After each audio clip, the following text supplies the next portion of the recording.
With tons of intense episodes filled with exciting twists, unexpected endings, and fan-favorite characters, Law & Order SVU has established itself as one of the longest-running TV shows. But so many episodes also means a lot more room for error. Keep watching this video to learn all about the most jarring plot holes fans noticed. Let's begin. Stabler quitting without saying goodbye to Olivia. When Chris Meloni was fired from Law & Order SVU, the showmakers handled the change by completely writing off his character, NYPD Detective Elliot Stabler.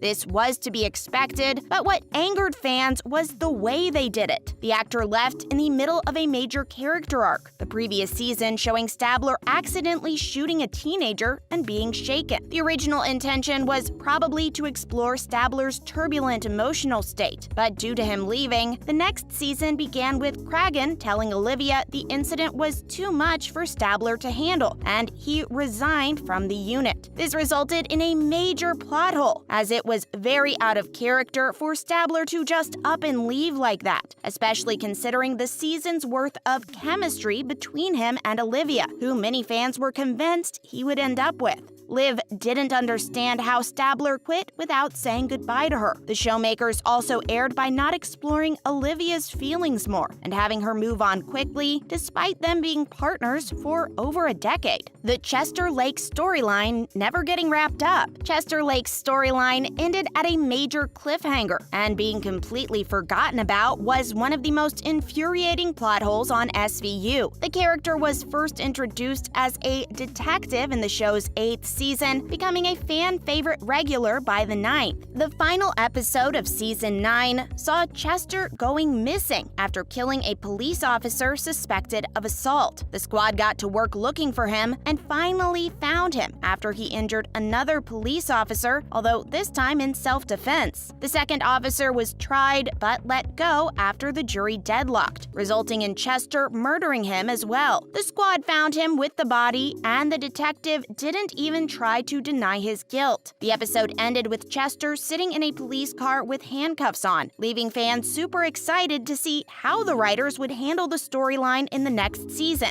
Unfortunately, Adam Beach was not a part of the following season, and we never learned what became of his character. 8-year-old prosecuted for self-defense. The SVU episode Alien followed the story of an 8-year-old girl who reportedly attacked a 12-year-old boy from her school with a pair of scissors for making fun of her gay parents. It was later revealed that the older boy had tried to kiss the 8-year-old after bullying her for weeks, attempting to cut her hair when she refused. The young girl managed to wrestle the scissors from the larger boy, but ended up hurting him instead. What left fans scratching their heads was that Olivia and the gang chose to prosecute the 8-year-old girl for what was clearly an example of self-defense. Fans argued that the little girl would never have been charged in real life, saying that she was the real victim in the situation, as the boy had not only sexually assaulted her by trying to kiss her, but had also been discriminatory. The twin DNA test in the Identity episode. Identity was, without a doubt, one of the craziest episodes of Law & Order SVU. The episode revolved around the story of two twins, both of whom were born male, although one appeared to be intersex. Their doctor at the time decided to do a gender reassignment, resulting in one of the twins being raised as a girl without her knowledge. The two got in trouble when one of them ended up killing the doctor, although the squad wasn't able to prove which one did it, due to them being identical twins with the same DNA. The plot hole here is that as the female twin had been undergoing hormone therapy, the DNA wouldn't actually have been completely identical. There would have been traces of hormones in the DNA, a fact the showmakers seemingly ignored. Nicole intuitively knowing her husband wasn't the father. In the Law & Order episode Monogamy, Nicole Wallace told her husband that he wasn't the father of the baby she was carrying. Instead, the woman believed the unborn child belonged to her lover. This was a major plot hole that greatly upset fans, as there was no way Nicole could have known at that point. She had been sexually active with both her husband and lover at the time of conception and hadn't taken a paternity test, so the the baby could have been fathered by either man, but she claimed to just intuitively know who the baby's father was, which is rather unrealistic. Some fans tried to provide an explanation for Nicole's claim, suggesting that maybe her husband had a vasectomy or fertility problems, although nothing of the sort was ever confirmed on camera. The liberal use of the death penalty. For a police procedural and legal drama centered on detectives and prosecutors pursuing justice in New York City, Law & Order sure is unrealistic. One example of the show's lack of realism is how frequently the death penalty is brought up. The ADA brings up the fact that the death penalty is on the table pretty much every time someone is accused of a serious crime on the show, which is not how things happen in real life. The reality is that New York hasn't used the death penalty in decades, finding the extreme punishment unconstitutional way back in 2004. But that didn't stop SVU writers from making it seem commonplace. Stabler told a suspect he could face the death penalty to get him to talk in the episode Perp Sweating, and a criminal was shown receiving this punishment on camera in the season 6 finale. Olivia not questioning the mysterious pizza delivered to her office. The detectives have been through everything ranging from undercover operations to being abducted and tortured by season 9. You would think all that experience would translate into them being a bit more cautious than your average person, especially when the mysterious pizza boxes were involved, but that's not how the show writers decided to play this. In the episode Svengali, Olivia Benson has a mysterious pizza box delivered to her office at work. This doesn't faze her, however, and instead of questioning it, she asks Sven to throw it out, who, in turn, gives it to a hungry Chester. The box explodes as soon as it is thrown onto the desk, making it clear it was actually a bomb all along. This moment is considered a plot hole by fans, as it just doesn't make sense for the detectives to not be more suspicious of the package, especially considering that Olivia had been receiving threats the entire episode and was well aware someone had it out for her. ADA Joe Marlowe replaced without any explanation. SVU may have gone through a lot of ADAs in its 20 seasons, but the show generally offers an explanation for the switch. The one time they didn't, however, was when ADA Joe Marlowe was replaced with ADA Jillian Hardwick at the start of season 12. Marlowe was a consistent character in season 11, even playing a big role in the season's finale when she was taken hostage by a grieving mother alongside Dr. Warner and Olivia Benson, but she wasn't given a proper exit. Her last scene showed her talking down the irate mother to successfully save herself and the others, and she was never mentioned or hinted at again. The show's season 12 immediately established Jillian Hardwick as the new permanent ADA, leaving fans in the dark over what became of Joe and what unit she was transferred to. Carisi downloading explicit child photos onto his tablet. If you ask fans, there are a lot of plot holes concerning Carisi on the show. Some feel like he doesn't have a real purpose in the plot, while others have a problem with the unrealisticness of him having attended law school and passed his bar exam on the first try while working as a full-time detective. Whatever your qualms with him, you will agree the biggest plot hole involving Carisi was when he saved explicit photos of a child onto his personal tablet. This would have never happened in real life, as possessing photographs like that is a severe crime, even if you are a police officer working on a related case. The incident in question took place in an episode showing the team trying to bust a ring distributing these kinds of illegal images. And while Carisi did end up saving the child in the end, it is still relevant to note that in real life, he would have never been allowed to download such images onto a personal tablet or device only he has access to. No wonder fans accuse the writers of not knowing how the law works. That's a wrap for this video. Have you noticed any plot holes in the Law & Order storyline? Let us know in the comments below. Make sure to give this video a thumbs up and subscribe to our channel for more videos like this. See you in the next one.